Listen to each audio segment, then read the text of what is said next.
یقین کرے اس آواز میں اللہ کریم جل جلالہ نے اس آواز میں چونکہ آپ اخلاص کے ساتھ نکلے اور آپ کا کردار جو تھا وہ قوم کے پھر سامنے تھا. جو آواز آپ نے کی صرف کوکلے نعرے نہیں تھے بلکہ آپ نے سارے ظالموں سے جابروں سے ٹکر لی. اور کس انداز سے لی؟ یقین کرے ادھر خطیب الاسلام آئے تھے نوشہرہ، انہوں نے ایک واقعہ سنایا حضور امیر المجاہدین کی جیل کے دنوں کا، جب وہ ساتھ تھے ایک ساتھ تھے چکی میں. آپ نے فرمایا میں نے کوئی مہینہ سے بھی زیادہ گزر چکا تھا اور میں آپ کے اس طرح یہ کندھے مبارک آپ کے دبا رہا تھا تو میں نے یہاں پر دیکھا، آپ کے یہاں پر میں نے دیکھا کہ بڑے کالے کالے داغ جو تھے وہ موجود تھے.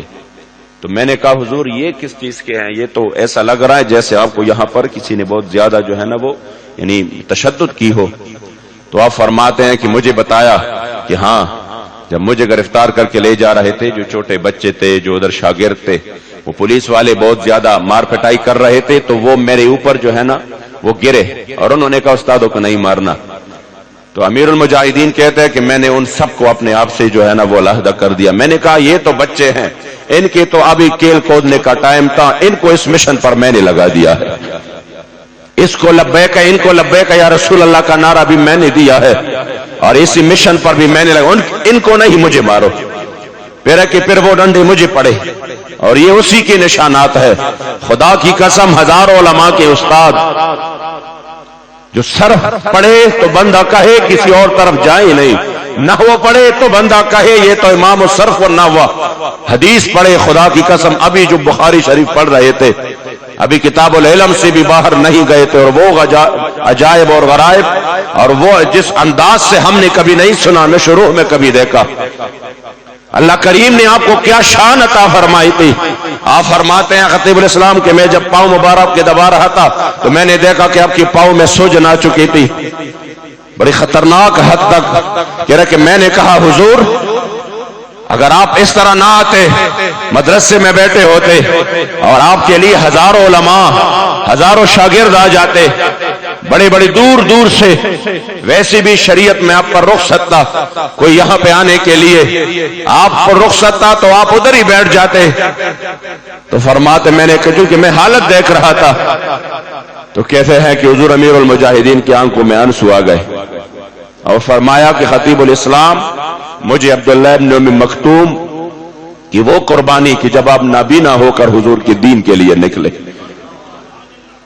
جب آپ نابینا ہو کر حضور کے دین کے لیے نکلے تو کہہ رہا ہے کہ میں کیا جواب دوں گا. میرے تو آنکھیں بھی ٹھیک ہے سلامت ہے کہ جب یرموک کی جنگ ہو گئی مسلمانوں کی تعداد کم تھی اور رومی بہت زیادہ تھے تو اس 36,000 کے مقابلے میں وہ لاکھوں میں تھے. تو حضرت عبداللہ ابن ام مکتوم آ گئے، حضرت خلیفہ ثانی مرید و مراد رسول حضرت سیدنا عمر فاروق کے سامنے رضی اللہ تعالیٰ عنہ اور فرمایا میں بھی جنگ میں جانا چاہتا ہوں. آپ نے کہا حضور آپ تو نابینا ہے، بہت بڑے جلیل القدر صحابی سابقون الاولون میں سے اور اتنے بڑے مرتبے کے مالک کہ جب میرے کریم آقا مدینہ شریف چھوڑ کے چلے جاتے تھے تو آپ کو ادھر مسجد نبوی میں امام مقرر فرماتے.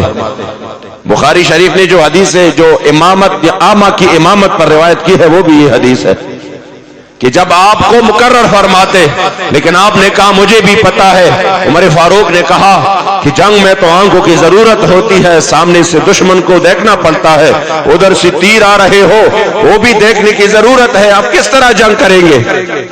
تب عبداللہ ابن مکتوم نے کہا مجھے بھی پتا ہے کہ میری آنکھیں کام نہیں کر رہی لیکن مجھے ایک اونٹنی پر بٹھا دینا اور اسلام کا جھنڈا مجھے تما دینا، میں جھنڈے کو اپنے سینے سے یوں مضبوطی سے تما کر آگے چلوں گا.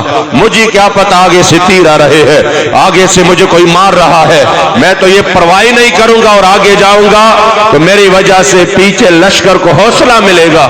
اسی انداز میں وہ حضور کے دین کے لیے نکلے اور جب شہداء کے لاشیں وہ تلاش کی گئی تو سب سے آخر والا آپ تھا کہ آپ نیچے پڑے ہوئے تھے اور جب آپ کی روح بھی پرواز کر چکی تھی اسی حالت میں بھی آپ نے اسلام کے جھنڈے کو یوں اپنے سینے سے تمائے رکھا.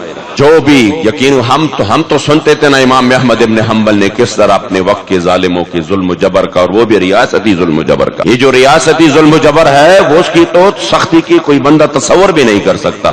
وہ تو آرڈر کرتا ہے نا کہ فلاں، اور پھر پوری مشینری حرکت میں آ جاتی. نہیں ہمارے فلاں کا آرڈر ہے. اس وجہ سے بندہ کسی اکیلے کا ظلم تو برداشت کر سکے گا، کسی ایک خاندان کا ظلم بھی برداشت کرنا وہ بھی ٹھیک ہے، کسی ایک قبیلے کا، کسی ایک گاؤں کا، صوبے کا. لیکن جب پوری ریاستی ظلم و جبر اپنے پورے قوت کے ساتھ آپ کے خلاف آتا ہے، خدا کی قسم تصور بھی بندہ نہیں کر سکتا.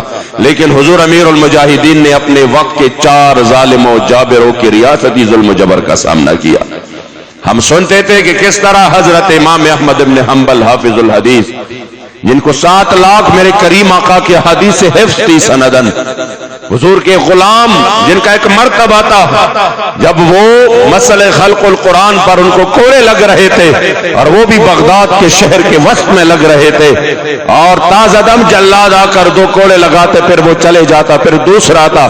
آپ نے فرمایا وہ ایسے شدید کوڑے تھے کسی ہاتھی کو بھی لگ جائے تو وہ چیخ اٹھے، مگر جب آپ کو لگتے تو آپ کے زبان مبارک سے ایک ہی جملہ ہر کوڑے کے ساتھ نکلتا تھا، القرآن کلام اللہ غیر مخلوق. قرآن کی حفاظت کی تو کس انداز سے کی. ہم نے سنا تھا مگر دیکھا نہیں تھا کہ کس طرح حضور کے غلام پورے ظلم جبر کے سامنے. مگر جب حضور امیر المجاہدین کی زندگی دیکھی، اگر مسجدوں کی سپیکر کا وقت اتارنے کا وقت آیا اور مسجدوں کی سپیکر کی بات ہو گئی، تب بھی اگر میدان میں ان ظالموں کے سامنے رہا وہ حضور امیر المجاہدین.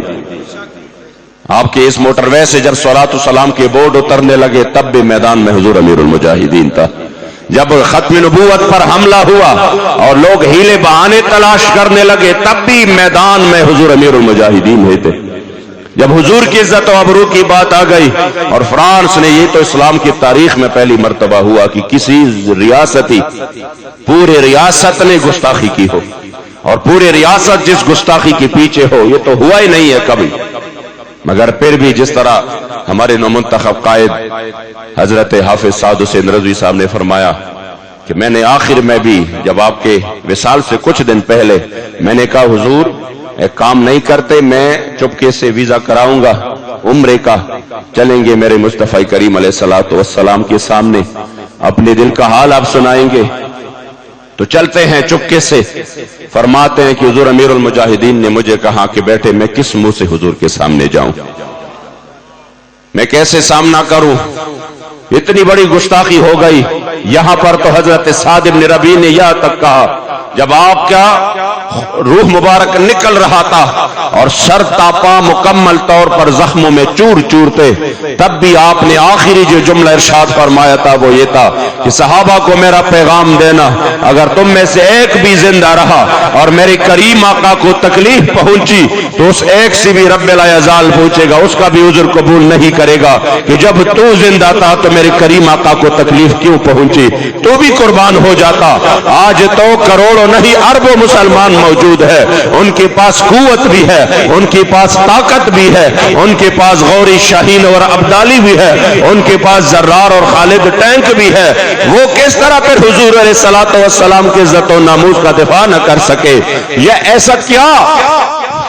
حالانکہ جب ملک اور قوم کی سرحد پر بات آ جاتی ہے تو پورے ملک میں ہلچل مچ جاتی ہے، لوگ نکل آتے ہیں، قومی ترانے بج جاتے ہیں، لوگ جہاد کی باتیں کرنے لگتے ہیں. لیکن جب حضور کی عزت و ابرو کی بات ہو گئی، افسوس تو اس بات کا ہے کہ اسی وقت تو چاہیے تھا کہ پورے امت مسلمہ فرانس کے خلاف اعلان جہاد کر لیتا اور کہتا تھا کہ ایسی سرحدوں سے، پاکستان سے اور ان جیسی کروڑوں سرحدوں سے کروڑ درجہ زیادہ حساس مسئلہ تو میرے کریم آقا کی عزت و ناموس کا ہے.